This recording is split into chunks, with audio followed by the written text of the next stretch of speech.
If you're a dog trainer, you're probably interested in how mini courses can help you market your business. In today's episode, I'll be sharing how dog trainers can use mini courses to not only market their business, but also ensure they're creating a mini course that's going to help their community.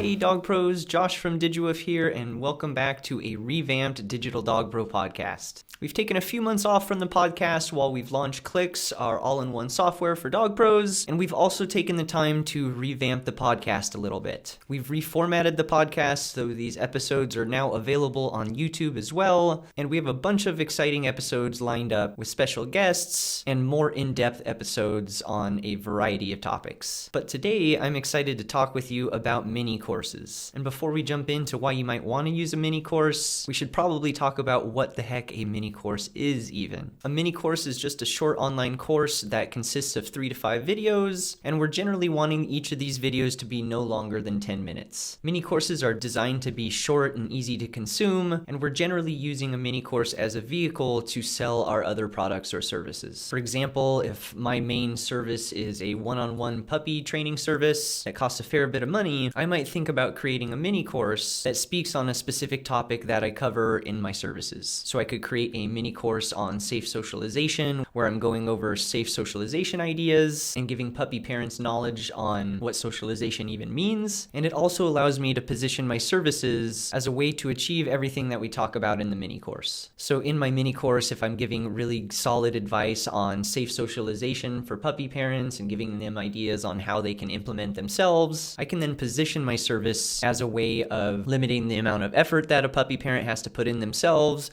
or an additional way of ensuring their puppy turns into a confident adult dog. So you see that I'm educating and providing a lot of value and giving ideas for them to put into action themselves. And it also allows me to talk about the benefits of my service in relation to the problem that they're experiencing. And so this brings up another common question we get about mini courses and lead magnets in general, and that is how much should actually go into my mini course. And we could really spend hours here talking about what all should go into your mini course, how much detail you should put in, what you should leave out, but I'll just leave it at this. Your mini course should provide enough value and information for whoever's watching it to feel like they've gotten something valuable out of it. They haven't wasted their time in downloading this or watching this. And whatever you do teach on in your mini course, just make sure it's easy for you to pivot to your actual service. Again, we're looking for opportunities where we can show how our service can shortcut what they're trying to do on their own, how it can provide better results than what they're trying to do, it can limit risk for them, or just take out the effort that puppy owners are having to put in themselves. So when it comes to deciding on what you actually want to put in your course, beyond the basics of keeping it to 3 to 5 lessons, no more than 10 minutes a lesson, just make sure you're picking a topic that makes it easy for you to talk about your services or products in a natural way that doesn't seem too salesy. So we're looking for topics that lend themselves to really show the benefits of our products or services. And to go over a couple of examples, let's say you're a dog trainer that only does one-on-ones with reactive dogs. You could think about creating a mini course that goes over some topics that are top of mind of your clients when they initially reached out to you. Maybe when your clients have reached out in the past, they've always mentioned how frustrated they are by not being able to go for a walk without a blow up. So maybe you make a mini course on how to go for a walk without a blow up every time. And so inside that course, you could be giving some management tips, maybe equipment tips as far as harnesses and whatnot, carry treats, cross the street, go home when you've had a blow up and try again later, the things we always tell our clients in that first meeting. And then we can also showcase in those different lessons how our services actually help dog owners limit mistakes or even get to where they want to get faster. And so for another example, let's say we're a separation anxiety trainer. Let's say we make a mini course on determining your dog's starting point where we go over briefly how to,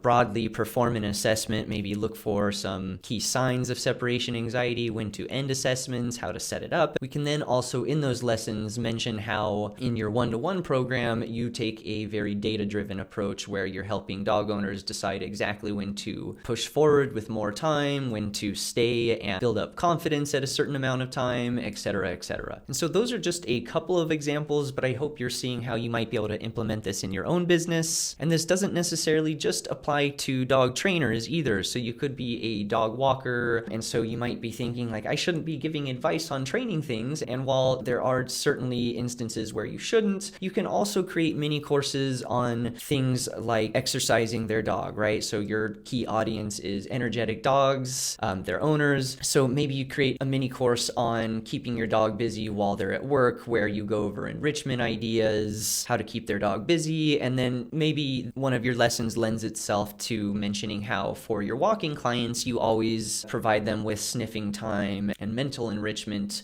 and maybe at drop-off, you even show how they can leave a enrichment item for you to give their dog so they have several more hours until their owners get home. And the last thing I'll mention about mini courses as a benefit that I just haven't mentioned so far is the ability to follow up with your audience. After signing up for your course with their email, in a perfect world, you'll be sending out pre-planned emails where you're following up with frequently asked questions you get asked by your clients, success stories from past students, and other topics that will help lead your ideal clients towards working with you. And so that's it. We've covered what a mini course is, how you might be able to use it in your business to not only educate your community, but also showcase your services, build leads, and ultimately increase sales in your business. And if you're looking for a way to deliver your own mini classes or even in-depth paid courses, I invite you to check out our platform. Clicks is our all-in-one software that allows you to manage clients, which includes scheduling, payments, reminders, homework, follow-up, and it also allows you to market your business as well. So everything we've talked about in today's lesson as far as creating mini courses, the automated emails associated with them, and even creating the sales pages to sell the things that you're trying to sell. And so if you'd like to learn more about Clicks or even start your own 14-day free trial, I invite you to check out our website at digiwoof.com/clicks. Thank you so much for tuning in for another episode of the Digital Dog Pro podcast, and I will catch you on the next one.